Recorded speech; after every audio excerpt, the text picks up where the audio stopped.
United States, autumn 2016. An ordinary afternoon, a secondary road, a school van following its route like any other day. But that particular day would never be forgotten. What happened on that road didn't make the newspapers, didn't become national headlines, and was never officially recorded. Yet it forever changed the lives of children, a driver, and even men who believed there was no turning back. In this video, you'll hear a story that began as just another ordinary school trip and ended in a way that no one there could rationally explain. Nothing was planned, nothing went as it should have, and someone was inside that van when they shouldn't have been. I only ask one thing: stay until the end, because the final minutes of this story explain why it has never been forgotten, not even by those who tried to erase what happened. Welcome to this video about untold stories of Jesus. Before we begin, I invite you to leave a comment below telling us where you're listening from and the exact time. This is very important to us. Leave a like now, because this simple gesture helps this story reach more people who might need to hear it today. Now take a deep breath, because what happened next was something no one was prepared to experience. United States. A secondary road, the kind that hardly ever appears on tourist maps. Worn asphalt, old wooden fences, tall trees on both sides, creating corridors of shade that seemed to stretch for miles. It was early afternoon, but the overcast sky made the day seem heavier than it should have been. The school van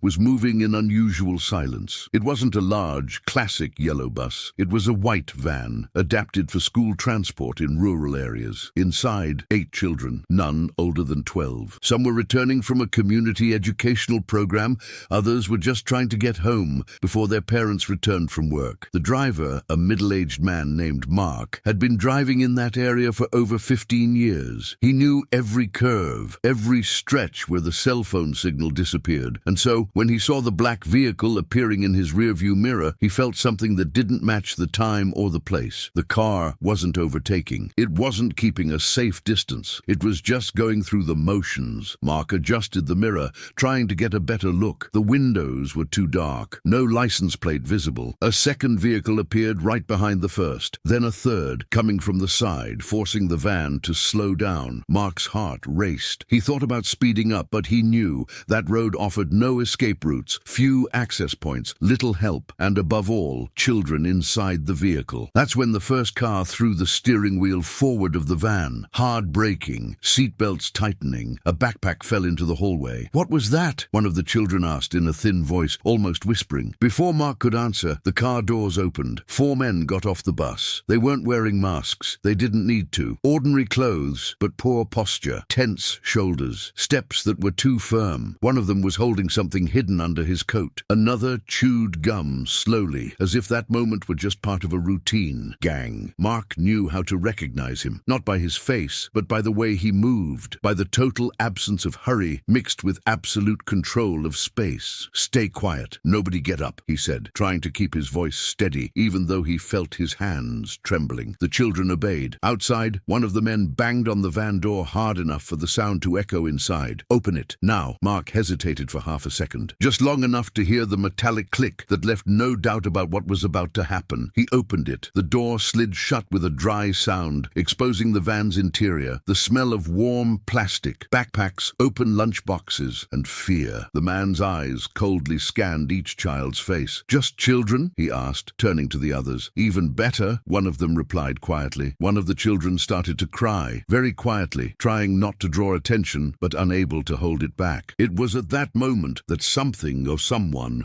caught Mark's attention. Sitting in the last row, almost invisible, was a man who hadn't been there before, or at least Mark didn't remember him ever coming in. Simple clothes, light-colored shirt, a serene yet deeply attentive gaze. He didn't seem scared. He didn't seem surprised. He seemed present. While chaos unfolded outside, that man watched everything in silence, as if he already knew exactly how it would end. Mark swallowed hard. The gang leader stepped onto the van step. "Everyone be quiet. This doesn't have to get ugly if you all cooperate." The man in the back of the van slowly looked up, and for a brief second their eyes met. The criminal's smile vanished. It wasn't immediate fear. It was discomfort, as if something profoundly wrong had just happened, and he didn't yet know what. And on that forgotten road in the United States, with children trapped inside a school van, surrounded by armed men, men. No one there had any idea that this encounter would change everyone's destiny. Not the gang, not the driver, not even the children. And they knew even less who was actually sitting in that last seat. None of them planned to stop a school van that day. This is important to make clear. The gang didn't leave home thinking about children, nor about a white vehicle with cramped seats and backpacks thrown on the floor. The original plan was simple, fast, clean, and silent. An informal transport that, according to the information received, carried cash for a small local business that didn't trust banks. That's how they operated. Purchased information, short execution, immediate disappearance. But plans rarely survive contact with the road. The mistake started hours earlier when their contact cancelled the interception point. He said the vehicle had changed its route. He said it was now or never. He said they couldn't wait. The leader, known only as Ray, made the decision right there. He always did. That's what had kept him alive for years. To hesitate was to die. When they saw the white van ahead, they quickly identified it. Tinted windows, consistent timing, isolated road. They only realized it later. School van. Ray felt his stomach sink the instant the door opened,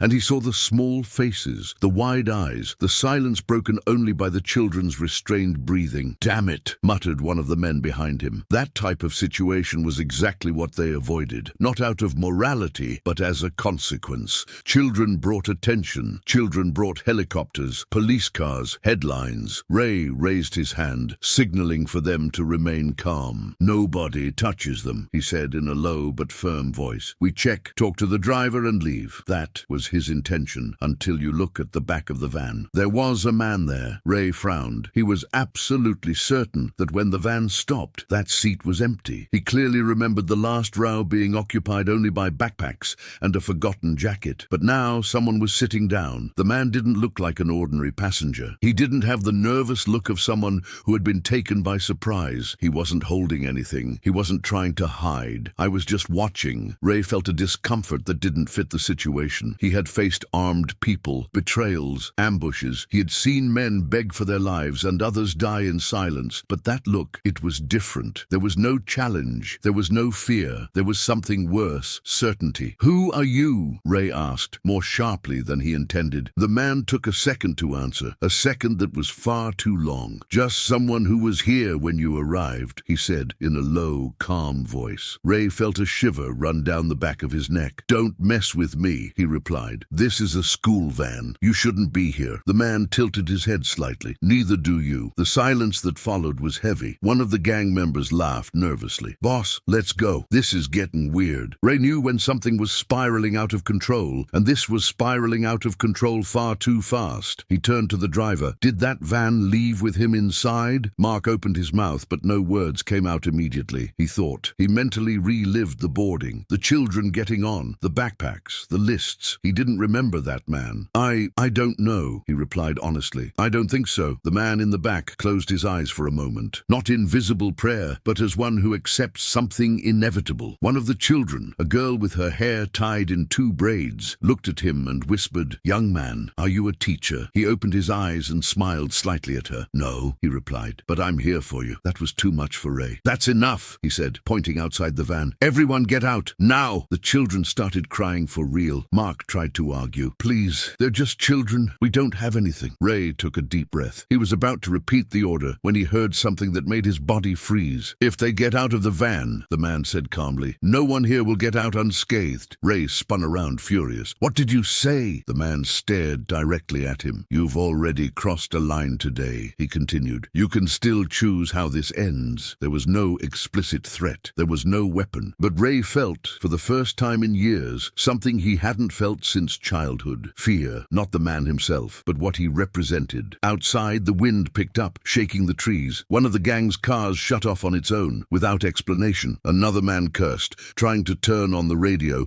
which was now only emitting static. Ray took a step back. He couldn't explain it, but he was absolutely certain of one thing. Stopping that van had been the worst mistake of their lives, and for the first time, running away might no longer be an option. Ray never believed in signs. For him, everything always had an explanation. Human error, mechanical failure, coincidence. That's how he survived, by breaking down fear into rational parts. But on that isolated stretch of road, things started happening too fast, and without without logic. The first to notice was Ethan, the youngest of the gang. "Boss, my car won't start." Ray didn't even turn his face away. "Stop being dramatic and try again." Ethan turned the key one more time. The dashboard lit up, flickered, and died, as if someone had sucked the breath out of the vehicle. "It's not just mine," said another outside the van. "The radio went out. Everything went out." Ray felt the weight of that information. Two cars failing at the same time was unusual, even less so in sequence. He instinctively glanced at the back of the van. The man remained seated. His hands rested on his knees. His eyes were attentive yet calm, as if he already knew what was happening. "You did something," Ray blurted out, not realizing he was talking more to himself than to Ray. The man shook his head slowly. "No," he replied, "but you're feeling what happens when control is lost." Inside the van, the children were motionless. Some clutched their backpacks to their chests. Others hugged each other. The crying had stopped, not from calmness, but from deep fear. One of them, a skinny boy with large glasses, stared intently at the man in the background. "Mom said that Jesus protects us when we're afraid," he murmured, almost silently. Ray heard, and that hit him harder than any weapon. "Don't start with that," he said nervously. "That's crazy." But at that very moment, a dry thud echoed down the road. One of the tires on the car in front had blown out, without anyone touching it, without moving. The silence that followed was absolute. Ray felt the sweat trickle down his back. He'd been in shootouts before, he'd lost friends, but this was different. It was like the whole road was watching. "Boss," one of the men said, his voice faltering, "we should leave. Now." Ray nodded almost automatically. "Everyone to the cars. We're getting out of here." They moved quickly, or they tried to. The car behind wouldn't start. The middle one failed again. The front one had a flat tire. Prisoners. Ray slammed his fist on the hood. "That doesn't make sense." That was when the man in the van stood up for the first time. There were no special effects. There were no lights. Just the simple act of standing. But something changed. The children felt it. Mark felt it. Even the armed men felt it. The air felt heavier, denser. "You're scared," the man said, walking slowly down the aisle of the van. "And you know why." Ray raised his weapon, pointing it at him. "Stop!" he shouted. "One more step and I'll shoot." The man stopped. He looked at the gun, then at Ray. "You've shot before," he said calmly, "and you know that won't solve anything." Ray's hands were trembling. He hated it. He hated losing control. "Who are you?" he yelled. The man took a deep breath. "I am someone who sees you not as monsters, but as men who made the wrong choices." Silence. One of the children, the smallest of them all, slowly raised her hand. "Young man, are they going to hurt us?" The man knelt before her. "No," he replied firmly. "Not today." Ray felt something break inside his chest. He remembered his own son. He remembered their similar age, the day he stopped visiting him because it was easier to disappear. "Boss," Ethan said, almost crying, "I swear I heard someone call my name." Ray looked around. There was no one else there, but they all felt the same thing. They were not alone. The wind suddenly stopped. The trees stood still, and the man turned his gaze to Ray. "There's still time," he said, "but the decision needs to be made now." Ray slowly lowered the weapon. He couldn't explain why. He only knew that if he continued, something irreversible would happen, and that was the exact moment the gang realized that wasn't a robbery. It wasn't just any mistake. It was a meeting, and no one there would come out the same. The silence lasted longer than anyone there could bear. Ray still held the gun, but now it felt like lead in his hand. He realized something disturbing. He could no longer pull the trigger, not for lack of physical strength, but for something deeper, as if his own body had decided for him. "Boss," Ethan murmured, his voice breaking. "My hand." Ethan tried to lift the gun he was holding, but his fingers simply wouldn't obey. It slipped and fell to the asphalt with a dry thud, echoing down the empty road. That sound was the trigger. Another man took 2 steps back, breathing too rapidly. A third sat on the curb, holding his head with both hands. "This isn't normal," she repeated, like a desperate mantra. "This isn't normal." Inside the van, Mark watched everything without blinking. He had been in dangerous situations before,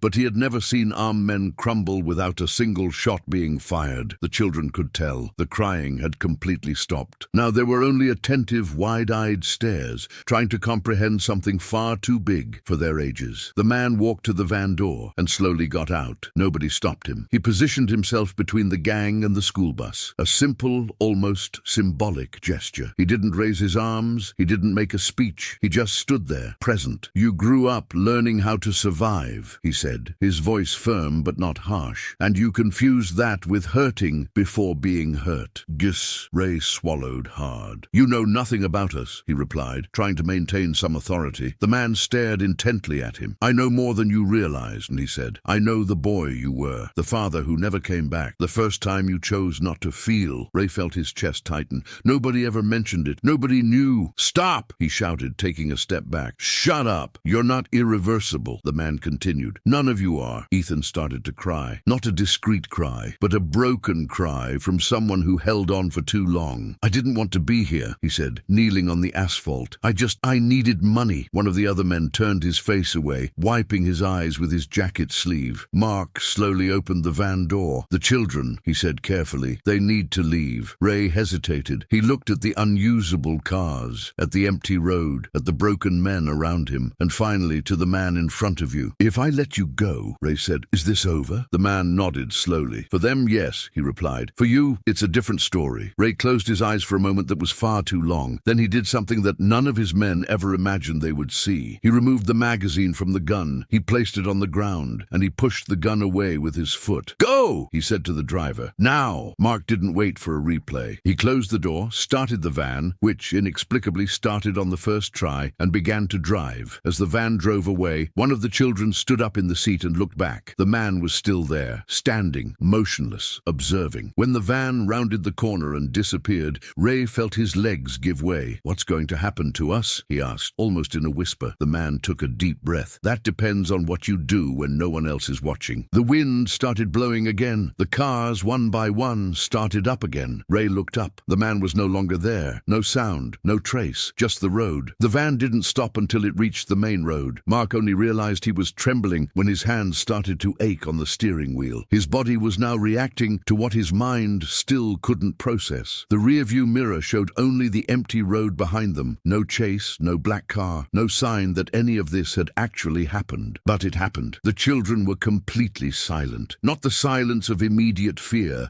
but another kind, a heavier one, the kind that arises when something too big enters the life of someone too small to understand. "Can we breathe now?" asked the boy with the glasses, breaking the silence. Mark nodded. "It's over now," he said, even though he wasn't sure if it was true. A girl hugged her backpack tightly to her chest. "The young man stayed there," she murmured. "Will he be all right?" Mark opened his mouth but did not answer. At the back of the van, the last seat was empty. No marks, no forgotten objects. Nothing to prove that anyone had been there, but everyone knew he was there. When they arrived at the community center, adults rushed toward the van, alarmed by the delay. The questions all came at once. Panic spread quickly. Mark recounted what he had managed to do. He spoke of the road, of the men, of the gang, but when it came to the man's part, he froze. "There was someone," she said with difficulty, "a man who—" The words didn't fit together. The adults exchanged confused glances. Several children began to speak at the same time,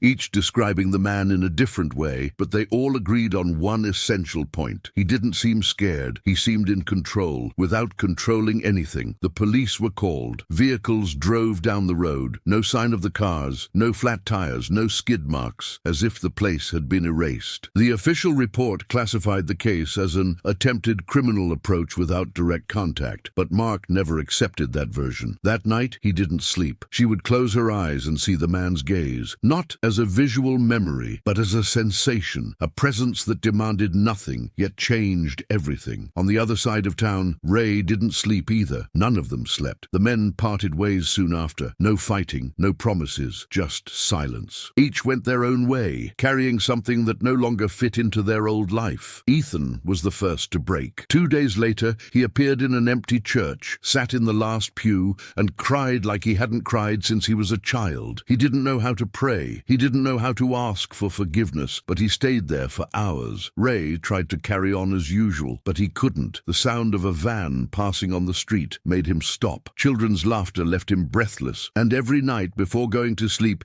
he remembered the question he never asked. Why did he stay for us? No witnesses, no applause, no guarantee of change. The children have changed too. One of them started praying before bed, even though she had never done so before. Another began defending her classmates at school. One of the boys wrote an essay saying that a man stood in the wrong place so that no one would get hurt. The adults called it imagination, but Mark knew. A few weeks later, he returned to that road alone. He stopped the van in the same spot. He got out. He walked to the shoulder of the road. "Thank you," he said softly, feeling strange. strange, talking to empty space. The wind blew gently. Nothing else happened, but he left there certain that what one experiences once never truly ends there. Sometimes the real impact isn't what you see, it's what you carry. Time passed, as it always does, without asking permission. The road remained the same. The school van was replaced by another. The children grew up, but what happened that day didn't stay in the past. For Mark, nothing was ever the same behind the wheel again. He continued driving for years, but he never again made a trip without glancing twice at the back seat. Sometimes, in the reflection of the mirror, he had the strange feeling that someone was there, not as a physical presence, but as a silent watchman. He never told anyone that part. He preferred to keep it. One of the children in that van, Lucas, grew up too fast. A quiet, observant teenager. Teachers said he seemed to carry thoughts that didn't fit his age. When asked what he wanted to be when he grew up, he would answer, someone who stays. Nobody understood. Another girl, Emily, became a volunteer at a young age. She helped children in shelters and accompanied elderly people who were alone. When asked why, she simply said that one day someone cared for her. On the other side of the story, Ray tried to erase everything. He moved to a different city. He changed his phone number. He changed his face. But he couldn't change the weight he was carrying. He found a simple job, far removed from anything that resembled leadership or power. He worked quietly. He avoided long conversations. At night, he would sit alone, reviewing that moment on the road, as if trying to understand a dream that never faded. The man, the gaze, the choice. Years later, Ray received news he wasn't expecting. Ethan had been killed, not in confrontation, not in crime, a car accident on an ordinary night. Ray went to the wake without knowing why. Perhaps out of guilt, perhaps out of longing for something that was never friendship, but a shared sense of guilt. In the coffin, Ethan seemed at peace. Ray remembered crying on the road, the gun falling from his hand, that moment when everything started to fall apart. That night, Ray entered a church for the first time with no intention of leaving quickly. He sat in the back, just like Ethan had done. The place was empty. I don't know where to begin, she said softly, but I haven't forgotten. No audible response. But Ray cried. She cried not for what she had lost, but for what she had failed to destroy that day. Weeks later, he sought out Mark. It wasn't difficult to find him. Stories like this leave invisible but persistent traces. When they met, they remained silent for long minutes. Neither of them needed to explain anything. You remember him, Ray said finally. Mark nodded. Every day. Ray took a deep breath. I needed to say, thank you for leaving. Mark frowned. I didn't choose to leave, he replied. Someone else chose for us. Ray lowered his head. Before saying goodbye, Ray said something Mark never forgot. If that man hadn't stayed, I wouldn't be here. That night, Mark returned home with the strange feeling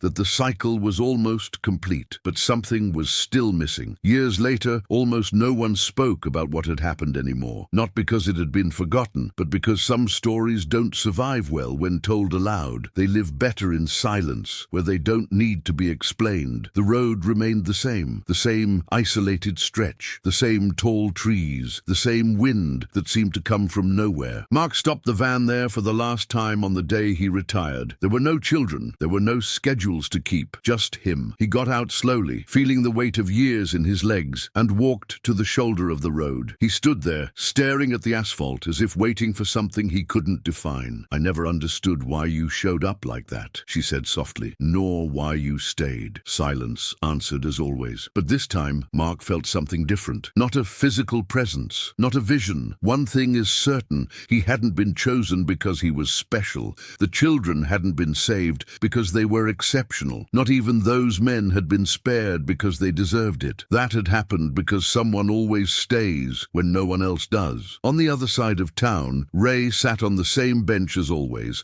at the back of the church. He wasn't asking for anything anymore. He wasn't making any promises. He was just there. He had spent years trying to make up for the past with quiet actions, helping strangers, avoiding conflict, refusing easy paths, not to repay a debt, but because he could no longer live as before. That night, as he left the church, he stopped at the door. For a brief moment, he had the distinct feeling that he was not alone. He turned around. Nobody. But he smiled. The children in that van were now adults. Lucas became a teacher. On the first day of class, he told his students something simple. If you ever have the choice between passing by or staying, stay. Emily continued helping unseen people. She never told her own story, but she always sat beside those who were afraid, as if she knew exactly what to do. None of them called themselves witnesses. None of them wrote books. None of them appeared on television, because that wasn't the kind of story it was. It was the kind of thing that passes from person to person, without a name, without a date, without an official record. But that changes small decisions every day. As for the man, there was no reappearance. There was no confirmation. But everyone involved, at some point in their lives, felt the same inexplicable urge to stay when it would have been easier to leave. And perhaps that was the truly shocking ending. No broken cars, no falling guns. But the fact is that on a forgotten road in the United States, a school van stopped. And since then, no one there has ever been the same again, because sometimes Jesus doesn't come to be seen. He comes to be felt, and it stays that way, even after everyone leaves. Some stories end when everything ends, and some stories begin right there. What happened on that road didn't become a statistic. It didn't appear in police reports. It wasn't turned into a lawsuit, nor a television news story. Officially, it was just another delay on a school trip, an irrelevant detail on a typical day in the United States. But for those who were there, nothing was ever the same again. Mark never drove a school van the same way again. He continued working, continued waking up early, continued keeping to schedules, but something inside him had changed forever. Sometimes, when he parked, he would linger a few extra seconds in the driver's seat in absolute silence, as if waiting for someone to finish getting out before him. He never told anyone that part, not out of fear, but out of respect. The children grew up. Each one followed a different path in different cities,